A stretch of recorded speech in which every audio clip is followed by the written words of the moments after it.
કે પેટ કરાવે વેઠ રોજગારી માટે વતનથી દૂર જવાની મજબૂરી કેટલાક લોકોને ભોગવવી પડતી હોય છે। આદિવાસી બહુમતી ધરાવતા છોટાઉદેપુર જિલ્લામાં 6 જેટલા તાલુકામાંથી 5 તાલુકા એવા છે કે જ્યાં ભૌગોલિક સ્થિતિ વિષમ છે। ડુંગરો અને જંગલોથી ઘેરાયેલા વિસ્તારમાં ખેતી કરવું પણ કપરું હોય છે।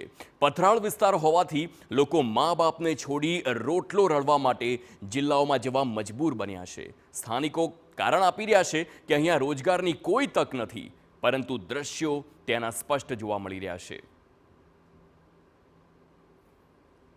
તો આ છોટાઉદેપુર જે જિલ્લા છે તેની પરિસ્થિતિ જોવા મળી રહી છે કે લોકો રોજગાર માટે વતન છોડવા મજબૂર બને છે, કારણ કે 6 માંથી 5 તાલુકા એવા છે કે જ્યાં રોજગારીની કોઈ તક નથી અને તેના કારણે જ હાલાકી ભોગવવાનો વારો આવે છે। કોઈ રોજગારી છે નહીં। આ લોકો આપણે કેવા છે, આ ડાયા છે, એવા ઉંમરવાળા લોકો તમને બતાવેલા છે, એ લોકોને એમના હાલત કેવી છે। આ રોજગારી મળતી તો એના મા બાપને હાંકીને બેસે, એવા વતના ધંધો કરી શકે ગમે એવો, પણ અહીં છે જ નહીં એવું। ખાસ કરીને નસવાડી, કવાંટ અને છોટાઉદેપુર તાલુકામાં તે અતિ પછાત માનવામાં આવે છે। અહીંના લોકો કચ્છ, સુરેન્દ્રનગર અને ભાવનગરમાં જઈ ખેતી કરે છે। હિજરત કરી ગયેલા આ લોકો ત્યાં પણ ખેતી જ કરતા હોય છે, જેમાં ઉપજની અનિશ્ચિતતા હોય છે, જોખમ છે, પરંતુ સ્થાનિક સ્તરે રોજગારીની તકો સાવ ધૂંધળી છે। નો પાક સારો થાય તો સારો પણ ભાગ મળે છે, કોઈ વખતે ખોટ પણ જાય છે, પણ મારી દ્રષ્ટિએ એવું છે કે અહીંના જે 50% ઉપર લોકો ત્યાં અહીંથી હિજરત કરીને ભાવનગર ને સૌરાષ્ટ્ર ને કચ્છમાં જાય છે। એ ના જવા માટે સરકારે કોઈ અહીં જીઆઈડીસી ખોલે અને સારી નવી પેઢીને સારી રોજગારી મળી રહે તો હું માનું છું કે સારી વાત છે। તો ઉદ્યોગો માટે કોઈ તક ન હોવાથી હિજરત કરી જતા લોકો વતનમાં તે છોડીને જતા રહેશે। તેમના મા બાપ નસવાડીના હરિપુર ગામમાં આવા લાચાર વડીલોની ભરમાર છે। ગામની શેરીઓ સુમસામ અને ભેકાર છે, રસ્તાઓ પર સન્નાટો વ્યાપેલો છે। એક સમયે 1800ની વસ્તી ધરાવતા આ ગામમાં હાલ તો મોટા ભાગના ઘરો પર તાળા લટકી રહ્યા છે। રળિયા ખળિયા ઘરોમાં વૃદ્ધો રોજગારી માટે હિજરત કરી ગયેલા પરિવારજનો પાછા આવે તેવી રાહ જોઈને બેસી રહ્યા છે।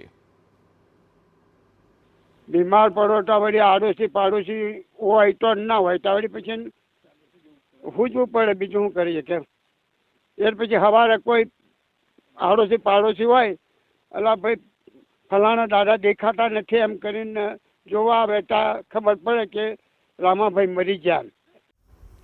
આ વૃદ્ધો સાજા માદા હોય ત્યારે તેમની કોઈ સેવા ચાકરી કરનારું નથી। ઘરડે ખડપણ એકલવાયુ જીવન તેમને કોરી ખાય છે। બીમાર પડે તો શું થશે? ઘરમાં પાણી કે જમવાનું કોણ બનાવી આપશે?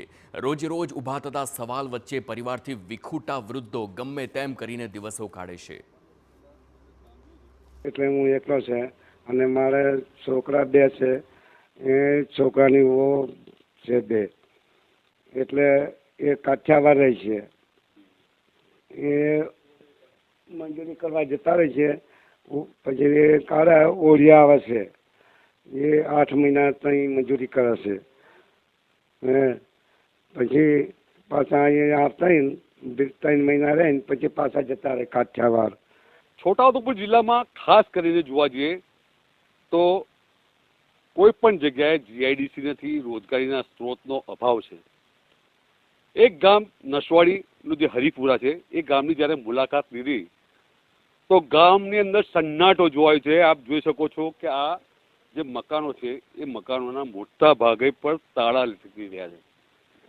ગામના લોકોને જ્યારે પૂછવામાં આવ્યું તો તેમનું કહેવું છે કે અહીં આ વિસ્તારની અંદર રોજગારીનો કોઈ સ્ત્રોત નથી, રોજગારી માટેનું કોઈ સાધન નથી, ખેતી છે તે પૂરતી નથી, જેને લઈને ખાસ કરીને આ જે વિસ્તારના લોકો મોટે ભાગે કચ્છ અને સૌરાષ્ટ્ર તરફ જતા રહેતા હોય છે રોજગારી માટે, અને અહીં જે તેમના વડીલો છે, જે વૃદ્ધ લોકો છે, તેમને અહીં મૂકી જતા હોય છે। પરંતુ ચિંતાની વાત એ છે કે તેમનું સંભાળ રાખનારા તેમના પોતાના દીકરા અને તેમનું પરિવારજન પોતાનું પેટ્યું રડવા માટે અને પોતાના પરિવારજનોનું ગુજરાન ચલાવવા માટે મજબૂરી ખાતર એ લોકો પોતાના વતને છોડી દેતા હોય છે।